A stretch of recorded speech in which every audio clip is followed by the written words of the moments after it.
ខៀវកាលឆ្កៀលព្រៀងនេត្រា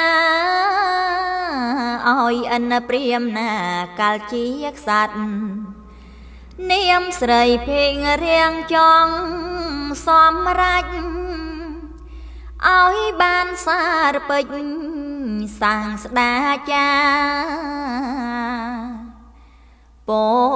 លឿងកាលអាសាច់ធ្វើមៀងបិទលន់អង្គព្រះពុទ្ធបដិមាព្រៀងអិនជាជាងច្នៃរចនាស្រែកពោសាធុកាពេញផែនដីក្រហមជាពណ៌ឈាមបេះដូងឆ្កៀលពីដើមទ្រូងដោយគ្មៀតខ្មៃបានពឹងពួងខាំព្រះយ៉ាងនេះគង់រួងជីវីជាស្បើយទៅពសឲ្យទៀនដំរីសមង្គលបវមាសឆ្អិនឆ្អៅត្រូវរាំងបន់ដេញមិនឲ្យនៅទៅទាំងកូនចៅភរិយាណាហង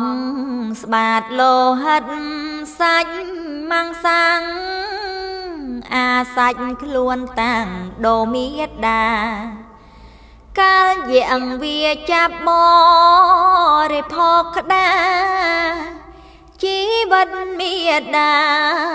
រងវឹងខ្មៃ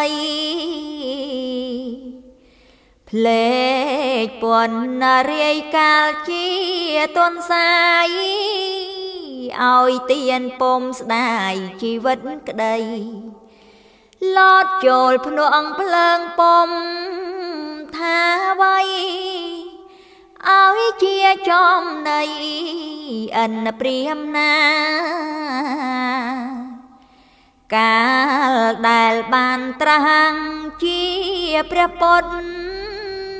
ជាកំពូលមកុដក្នុងលោកាពទាំង6នងសោតណាខ្លៃមកកើតជាឈពនរាំងសីពេលនឹងក្នុងលោកេសន្មត់យកពណ៌នឹងកត់ជាសាច់ក្តី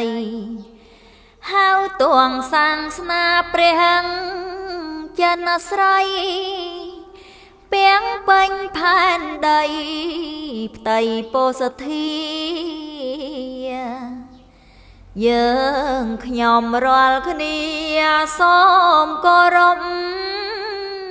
វន្តាចំភុំទងសាងស្នា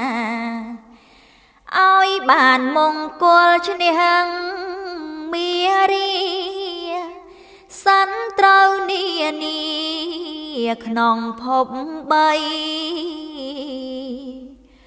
ហើយឲ្យខ្ញុំបានប្រញាប់ដល់ដើរកាត់តាមថ្នល់ទៅបរិយជាឋានបរមសុខសួស្តីដោយព្រះបារមីនិព្វានហង